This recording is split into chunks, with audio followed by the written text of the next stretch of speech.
नमस्कार। चेतनार चैताली पाप पुण्य भल मंद शुभ अशुभ अनेक कथा मनीष तैयारी करछि। ए मनीष तैयारी ए प्रकार व्यवस्था भितर गोटे कथा होछि विधवा माने समाज में अशुभ सेमानक नजर पड़ले खराब घटिब कौन शुभ कार्य को तांको लोड़िबा प्रयोजन नहीं। ये समाजर गोटे कुसंस्कार कहले अत्युक्ति हेबा नहीं। भारत रे विश्वास प्रबल एभली परिप्रेक्षी रे ये धारणार व्यतिक्रम गुजरात जितेन पटेल तांको कथाटा आज मु कहବାକୁ जाउछि। ये कथाटी 2018 कि 19 मसीहार हम ठीक भाव मन पड़नी किंतु 18 कि 19 हम तांग झील बागर बेलू जितेन पटेल कौन कले तांको अंचल खोजी खोजी 18,000 विधवा को से डाकी भोजी खुआबे। एक देखी घर लोक मैंने संपर्क पड़ोसा बंधुबांधव कहले ये कौन से कहले विधवा मान कहीं लोड़ते नहीं अशुभ बोले कहती किंतु मुझे कथा विश्वास करेनि। आ जदि से कथा एमान को कहीं लोड़ू न खोजु न एमान भीतर जो आशीर्वाद स्नेह श्रद्धा ताक छाती भितर सब ठूल हो रही मो झील उपर से नजर देवे मो झील खूब भल हम। भोज भात खाई विधवा मान चलीगला बेले जितेन पटेल कौन कले ना समस्त को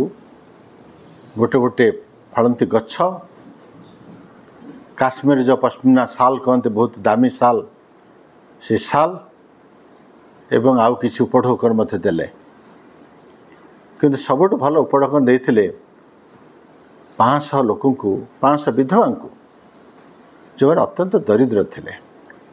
से 500 विधवा को से गोटे गोटे दुधियाली गाई उपहार देते कहले मैंने एत गरीब एम गुजराण मेटाइवाई सामर्थ्य ना एम पाखे मुझे गाईटी देले से मैंने गाईटी पालिबे तार क्षीर बिकिपारे क्षीर रुध हो छेना जहाँ करेंगे से गुजराण मेटेबे एवं यही फलचारा दुधियाली गाई पश्मीना साल उपढौक नहीं जाऊथुवा ये विधवा मान भितर केते जन को स्थानीय सांबादिक पचार कारण ये घटना से अंचल बहुत आलोड़न सृष्टि करता। जो गोटे विधवार दृष्टि पड़गले अशुभ हो जाए ये धारणा थिबा गुजरात से अंचल जो 18,000 विधवा डाकिक गोटे विराट भोजीर आयोजन कराइला स्वाभाविक भाव में कथाटी से अंचल आलोड़न सृष्टि करथिला एवं सांबादिक आसी सांबादिक माने से जो विधवा को जो फेरी जाऊँ पचार तुम कौटा सब भल लगे दुधियाड़ी गाई फलदी गछ ना साल ना उपढौकन कौ कथा तुम मन भारी मुग्ध लगी कई कथा तुमको भल लगे जो कथा तुमको मुग्ध कर भीतर अधिकांश विधवा हसी हसी कहते आमको सब भल लगे जितेन भाई हृदय आज भली समय एभली जड़े लोक अच्छा जहाँ भर को एक प्रकार चिंता आसी ताठ सुंदर कथा कि ना आम जुआड़े भी जो एक कहबू जे मनीष मनीष केमी सम्मान करें मनीष किपर आदर करें भल पाइपे तार सुख दुखरे साथी हो पारे एवं तार भविष्य चिंता करें। बंधुगण जितेन पटेल केवल जड़े रही हे नहीं भारत अनेक जितेन पटेल दरकार भावी आपण मान भीतर से भली थे जे आगक आसबे एवं ये जो दृढ़ हो जाऊँ कुसंस्कार ता विरोध में ये प्रकार पदक्षेप नेबे